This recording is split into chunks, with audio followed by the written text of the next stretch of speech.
اب آپ یہ سمجھیے کہ اس گندے تعلیمی نظام سے اپنے بچوں اور بچیوں کو بچانا کتنا ضروری ہے، اندازہ کریں۔ صحیح تربیت دینا بچوں اور بچیوں کو کتنا ضروری ہے۔ میں بچوں اور بچیوں کا قصور بہت کم مانتا ہوں، اور شاید کچھ بچوں اور بچیوں کا تو قصور بالکل ہی نہ ہو، زیادہ قصور تو ماں باپ کا ہے۔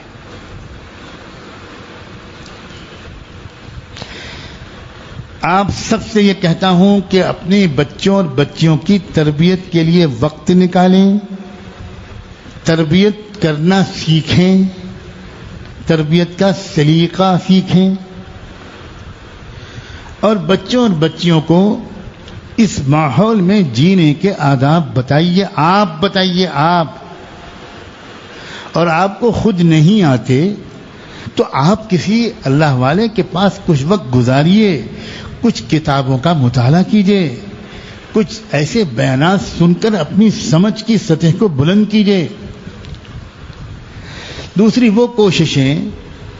جو مختلف مقامات پر اس قسم کی ہو رہی ہیں کہ ہماری نئی نسل کے یہ بچے یہ اچھی تعلیم پائیں، اچھی تربیت پائیں، اچھے ماحول میں پروان چڑھیں، ان کی آنکھوں میں نیک لوگ رول ماڈل کی طرح پر سج بس جائیں، اور ان کو زمانے کے ان چیلنجز سے بھی وقتاً فوقتاً واقف کرایا جاتا رہے، تاکہ یہ جب بڑے ہوں تو یہ اپنے اپنے ضلعوں میں، اپنے اپنے علاقوں میں، اپنے اپنے صوبوں میں یہ نئی نسل کے لیے رہنمائی کی شمع بن جائیں، یہ ادارے قائم کریں، یہ انسٹیٹیوشنز قائم کریں، یہ ہاسٹلز قائم کریں، اور یہ اگلے 30-40 سال میں ایک تبدیلی لے آئیں نئی نسل میں۔ جو ایسی تعلیمی کوششیں ہو رہی ہیں کہ جہاں بچیوں کو اس لائق بنایا جا رہا ہے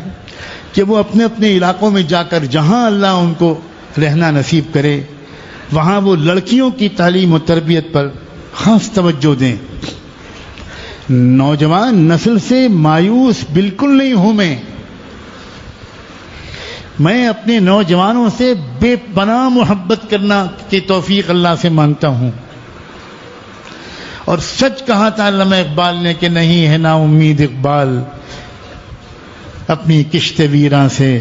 ذرا نم ہو تو یہ مٹی بڑی زرخیز ہے ساقی۔ ان نوجوانوں سے نفرت نہیں، محبت کی ضرورت ہے، وہ محبت جو حضرت مولانا الیاس رحمۃ اللہ علیہ نے کر کے دکھائی، وہ محبت جو شیخ عبدالکریم رفاعی نے نوجوانوں سے کر کے دکھائی، وہ محبت جو علامہ اقبال نے اپنے نوجوانوں سے کر کے دکھائی، پورا کلام اقبال کا نوجوانوں سے شدید محبت کا گواہ ہے۔ تو ایسی تعلیمی کوششیں ان کو مضبوط کرنے کی ضرورت ہے، ان کی اہمیت کو سمجھو لوگوں۔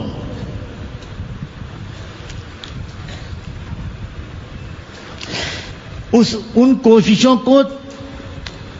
پانی اور کھاد فراہم کرنے کے لیے اپنے جیبیں خالی کر دو، نچوڑ دو، سمجھو چیلنجز کو، سمجھو کام کی اہمیت اور ضرورت کو۔ جب ہمارے تمہارے اولادیں مرتد ہو جائیں گی تب ہم جاگیں گے۔ اب کوئی گھر نہیں بچا ہے جہاں فتنہ دجال گھس نہ رہا ہو۔ اللہ تعالیٰ آپ کو نیک